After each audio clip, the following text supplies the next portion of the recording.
Your time in Thavner has certainly been eventful. In my opinion, carrying out Vitra's request and assaulting the Tower of Zot should be our highest priority. I agree. While I still have questions concerning the Forum and their grand undertaking. Simply pressing them any harder on the subject will almost certainly result in our expulsion. Therefore, I suggest we explore the Ethereal Sea connection by way of a letter to Master Motoya, then make our way to Thavner. I wonder, even with the protection these talismans afford us, what can we hope to achieve once inside the tower? According to Orenvold and Fudola's report, they were unable to free the Emulger. Worse, their attempts triggered the tower's defenses, which led to a summoning of Luna Ifrit. What does it tell us that the Spires even have such defenses? Simply pulling a prisoner from the wall is fatal, thus the direct approach is doomed to failure from the outset. Any further measures to dissuade such actions seem unnecessary. Unless, of course, there is a way to free the prisoners without killing them.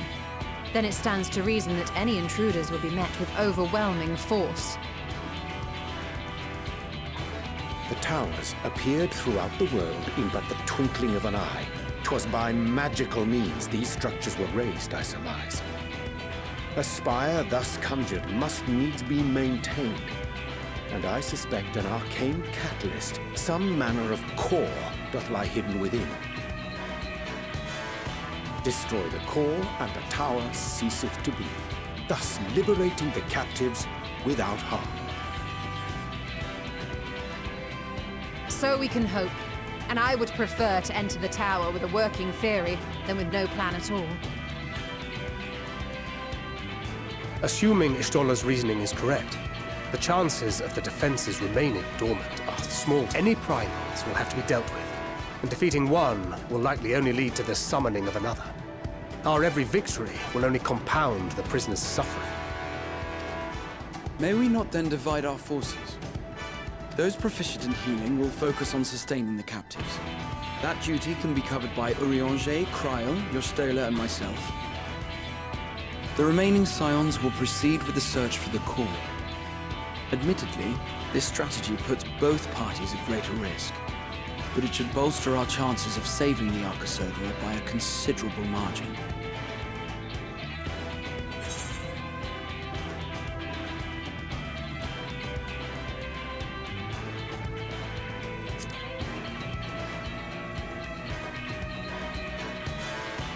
If you're to fight primals, then you'd best have at least one healer with you. And I am more than happy to fulfill that role. I found wielding a sage's armament to be rather intuitive, and look forward to testing them against a more challenging foe. It seems we have a plan. All that remains is to carry it out. I will inform Rads at Han of our movements, so let us make our preparations and regroup near the tower. The military post in what's left of the Hansa hatchery should serve as a convenient staging point. That sounds perfect. And remember, the experimental aetherite at the confluence is there for those who need it, so there's no excuse for being late.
Is everyone all right?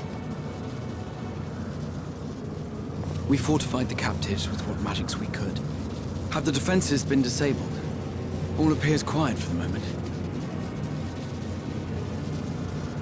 Lower floors were disturbing enough, but this place feels wrong. The ether is... I believe we stand in the tower's beating heart. I see it. Ether siphoned from the land runs up through the spire, flowing to a single point. This is the core we seek. Yet something is off. As large as this structure is, it siphons far more ether than is required to sustain it.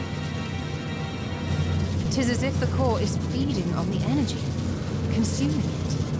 I need to take a closer look.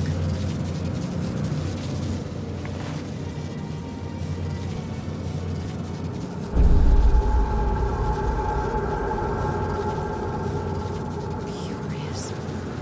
There is a man's limb. This is what we came to destroy? Yes, if you would be so kind.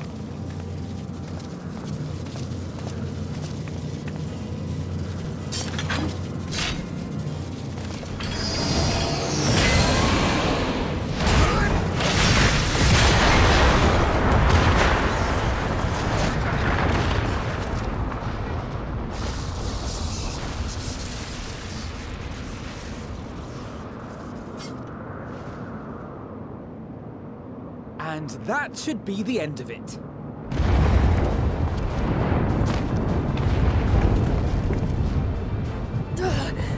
What now? My theory that the tower might come crashing down following the core's destruction doth appear to be correct. Bully for you! And how are we supposed to survive the fall?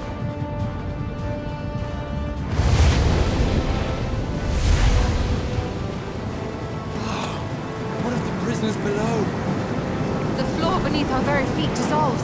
Brace yourselves! I pray I'm not too late.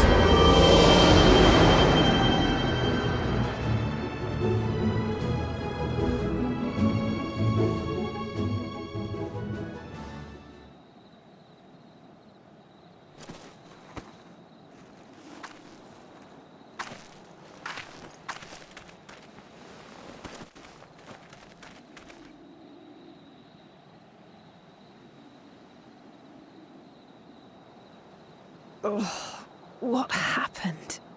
Where are we?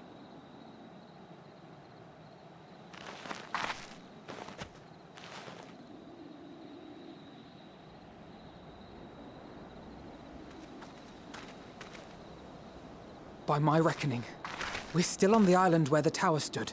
But 'tis as if it never existed. Hardly a scratch. But how?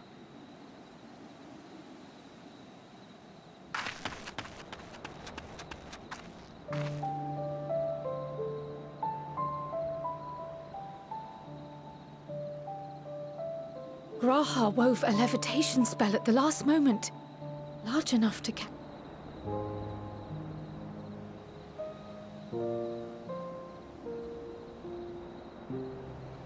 That explains the lack of obvious injuries.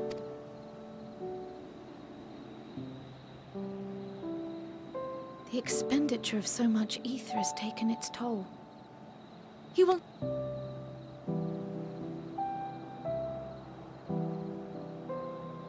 Then the immediate problem is what to do with our new friends here. They'll be much changed for their time in the tower. Even if their bodies are intact, I doubt we could say the same for their minds.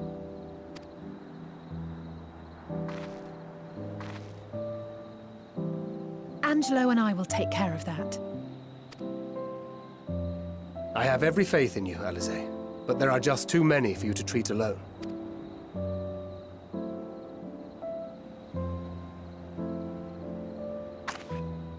We'll send at once to Eorzea for more Porksies, and call on the local mages to lend a hand. Hail, Scions! We were watching the tower when it simply disappeared. The threat is banished, and thy people delivered. They are, however, in need of treatment, and...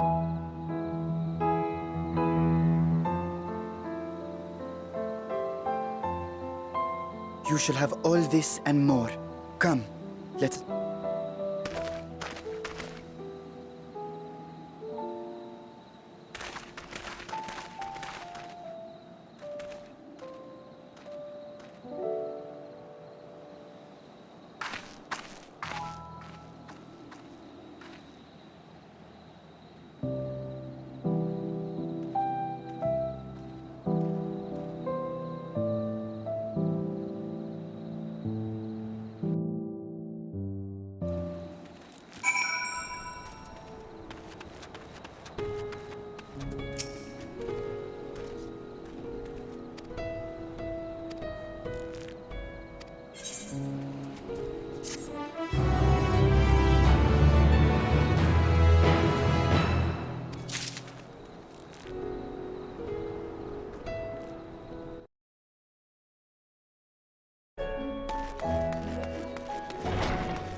These are the...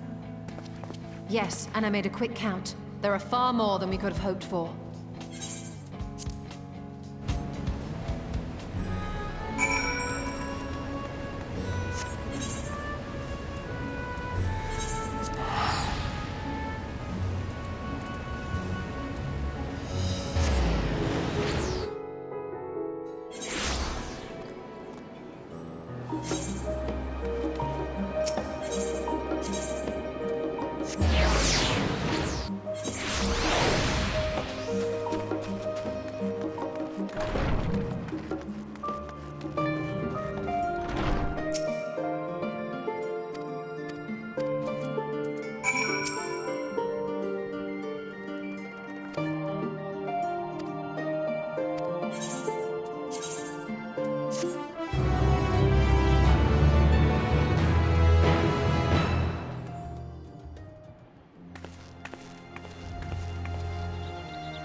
Take heart and protect them well.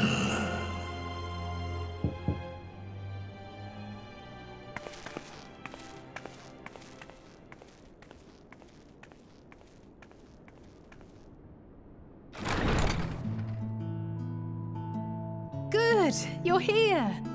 You haven't eaten yet, have you? We've bought quite a spread if you're interested. Only the finest dining from the last stand.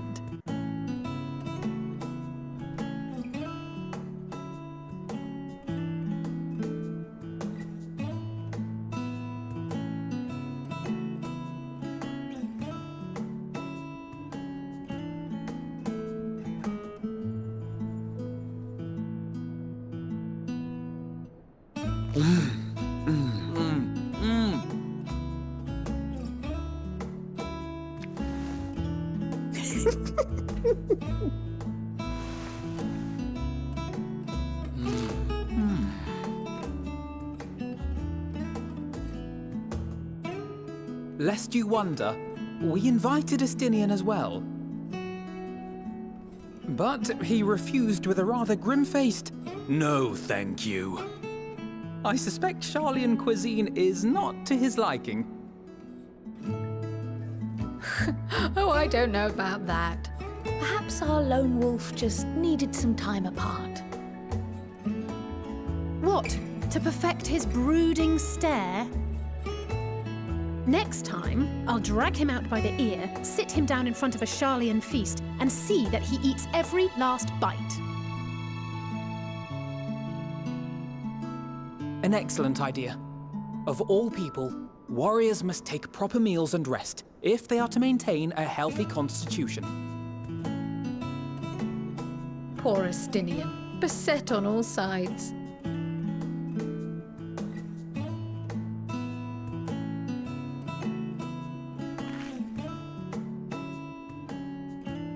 Speaking of one's physical condition, Mistress Cryle, I hear you recently played literal host to Heidelin herself. And what an experience that was. Tiring, yes, but no lasting harm done. If anything, I should have liked to speak with her longer. I've not felt a hint of her presence since. Heidelin instructed you to carry that flower, yes?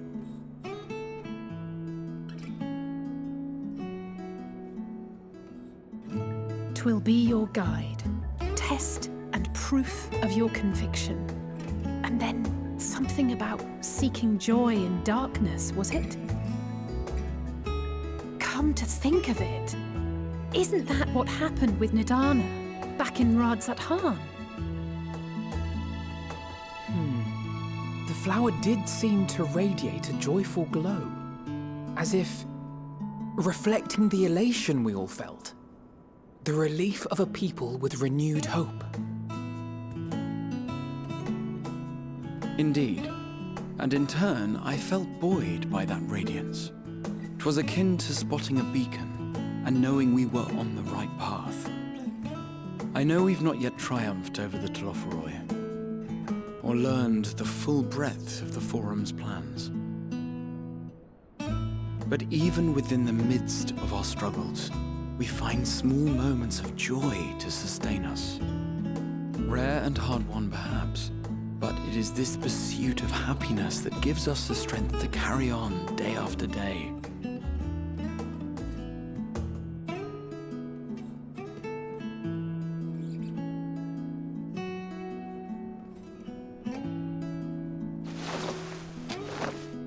Hey, that's mine. To the swift the spoils.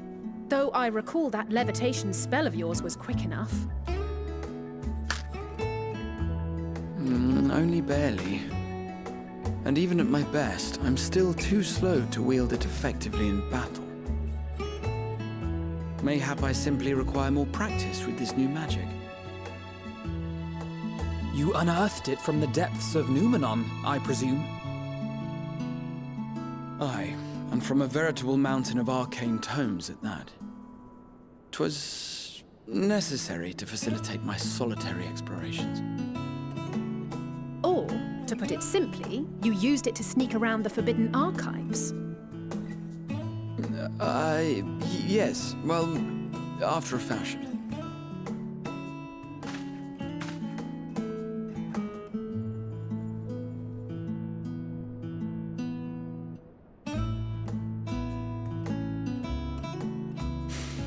They're tall, you see.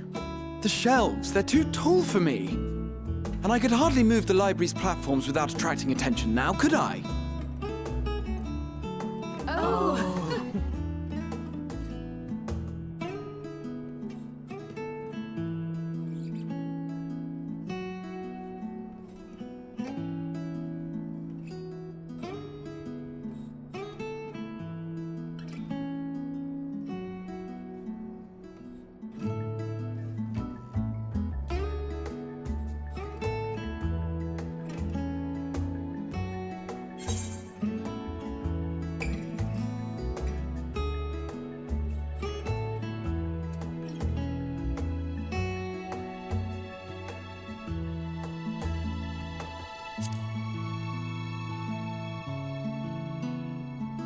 I'm not that ambitious. But 'tis pleasant to idle away the hours every once in a while.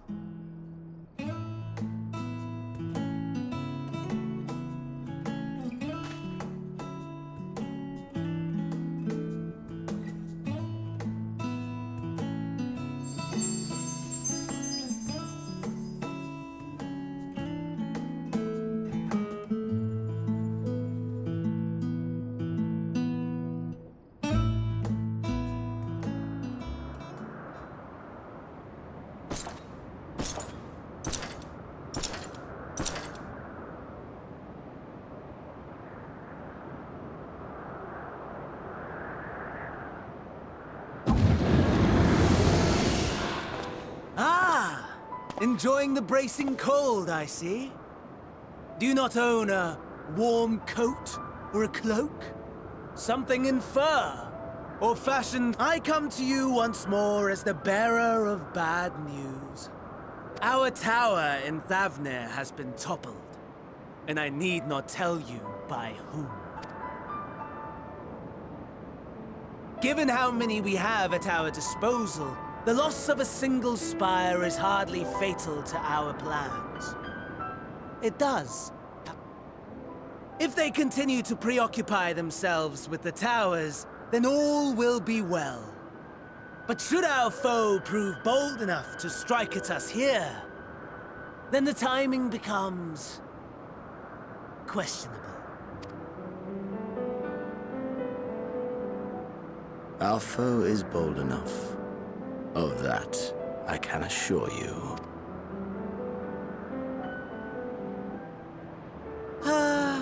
Yes, very well then. I suppose I must prepare a proper welcome. Honestly, talk of your nemesis is the only thing you seem to enjoy. Does nothing else spark your interest?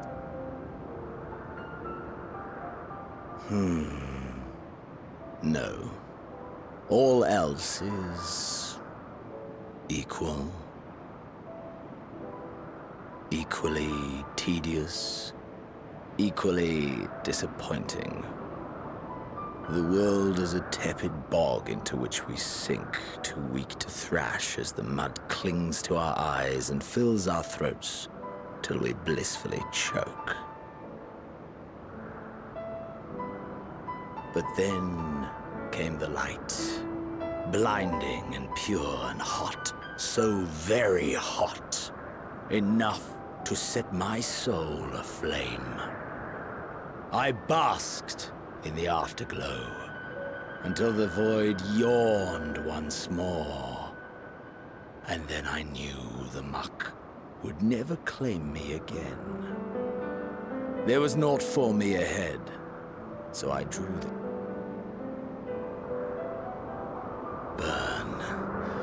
burn. Let the whole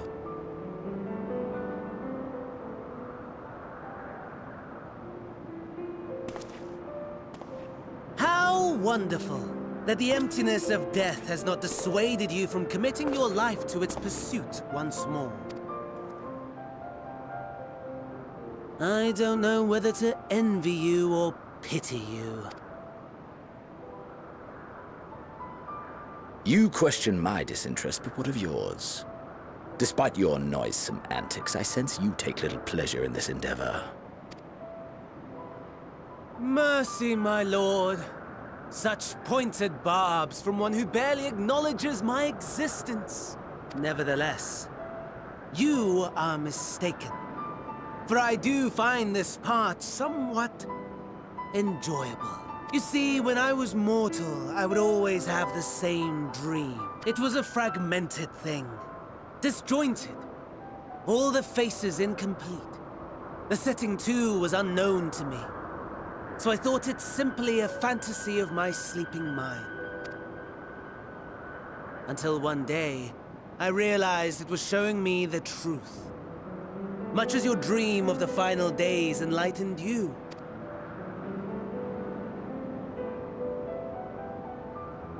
And soon, very soon, the rest... Yes, I think that is something we can both enjoy.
By the 12.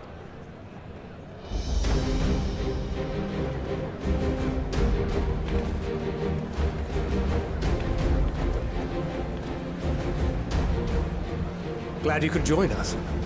I hope you don't mind, but we went ahead and started without you. As you can imagine, our traveling companions were eager to become acquainted. 'Tis a rare thing indeed to see such a diverse and talented group of individuals. We fight not only for the sake of Eorzea, but for the entire world, including the people of Garlemald. Much rides on the efforts of... Indeed, which is why I am glad to find myself in the company.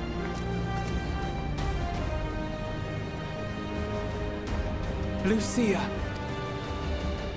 I've come at the behest of Lord Emmerich, who has honored me with the role of Ishgard's representative. And for the good of all nations, not least my former homeland, we have a hard road ahead of us, but...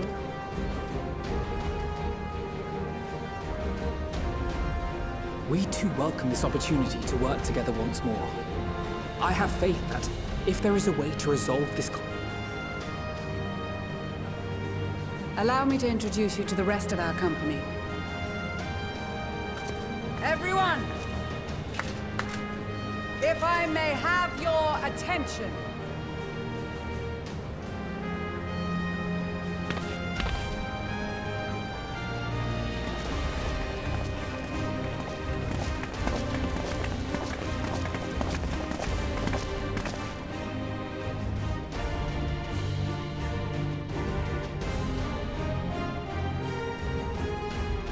Might I ask you to speak first?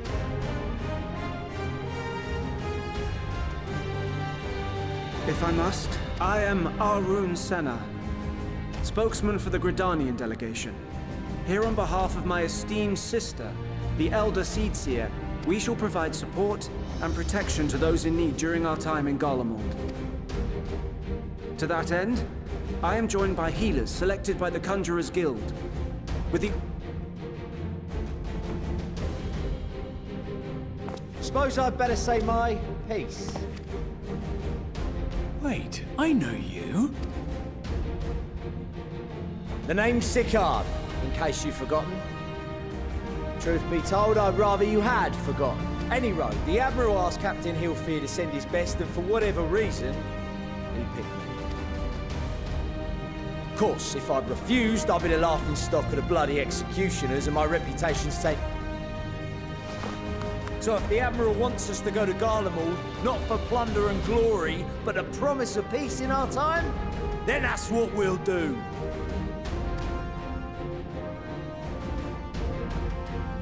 Since we all know how much the Empire loves its steel, we thought we'd bring along a few smiths to make the most of it. Give them a pile of scrap and they'll cobble together anything you fancy. Of course, just like the Gridanians, we got fighters of our own. We might have come with a more constructive purpose in mind, but we're more than capable of cracking skulls, believe you me. Well, you're certainly raring to go. But then again, so are we. The most dependable warriors of Uldar and Alamigo have assembled at the Sultana and General Aldin's behest. If Garlemald has truly fallen, then the whole place is likely to be crawling with Telophoroi. We'll need plenty of troops to clear and hold a path for others to follow. That's where we come in. Naturally, Marshal Tarabin and I will be leading from the front.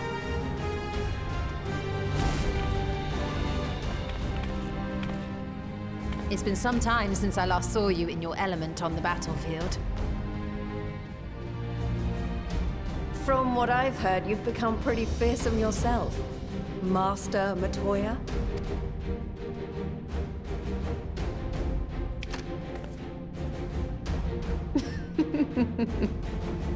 With comrades like these, I know we'll succeed, no matter what awaits us.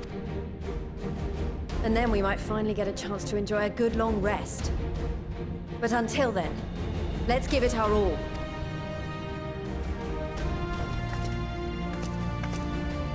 As for Ishgard, we Temple Knights have come in force to uphold our nation's commitment to the peace and welfare of our allies.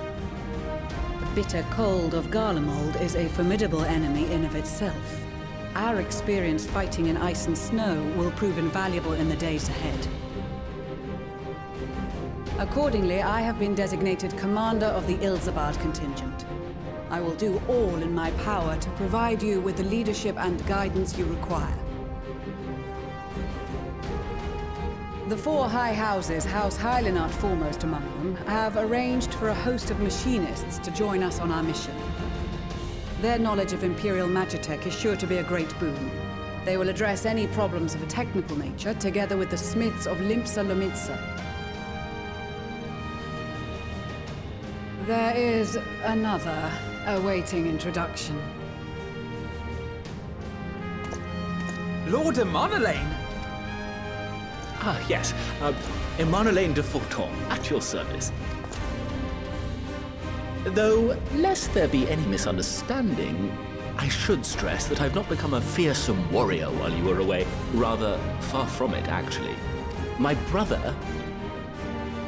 But, should the opportunity arise for a spot of ballroom dancing, I will be your twinkle-toed gentleman of light.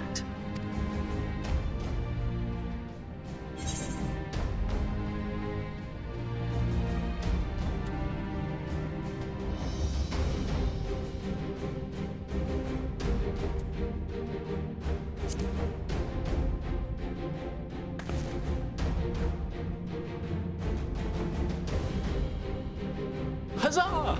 I cannot wait to regale Honoroa with my tales of derring-do. I believe that concludes introductions to the Grand Company of Eorzea. Our allies from the Eastern Alliance were due to arrive some time ago, but it would appear they have been delayed. Would that be the shinobi of Doma? Actually, they've been tasked with relaying messages back and forth between the various Eastern nations. According to Lord Heat... Out of my way, you preening fool!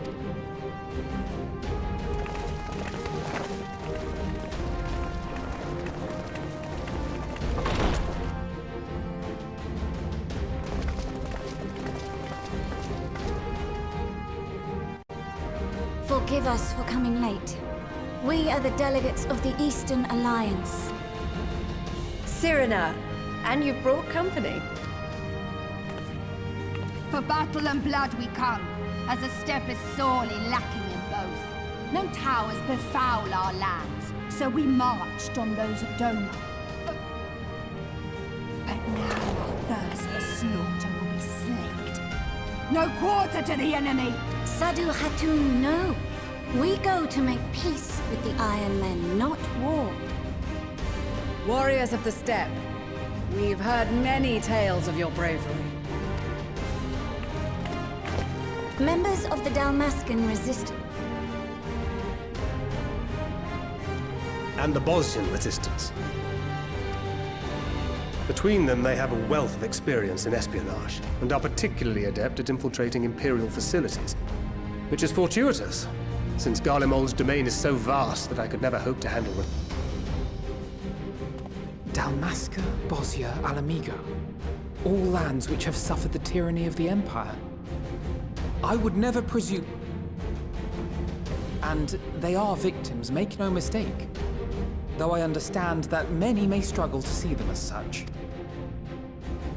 You're more right than you know. For every one of us that answered the call, there were a dozen that refused. Not only in Alamigo, but everywhere we went. And who could blame them?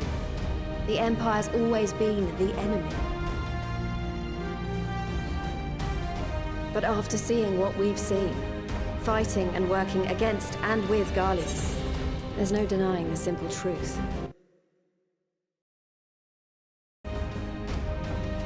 They're just people. No different from you or I. They've got their share of liars and murderers, but Fordola, who once swore herself to Garlemald, has proven herself a trusted ally time and time again. Every Eorzean here knows...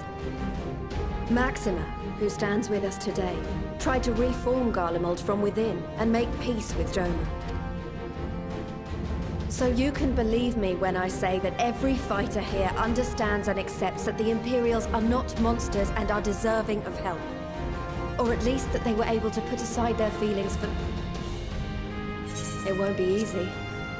But we're all determined to make this world a better place.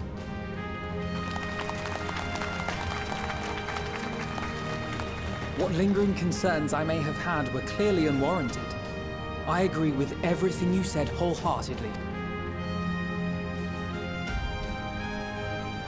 Then we are in accord. Now, let us review our strategy.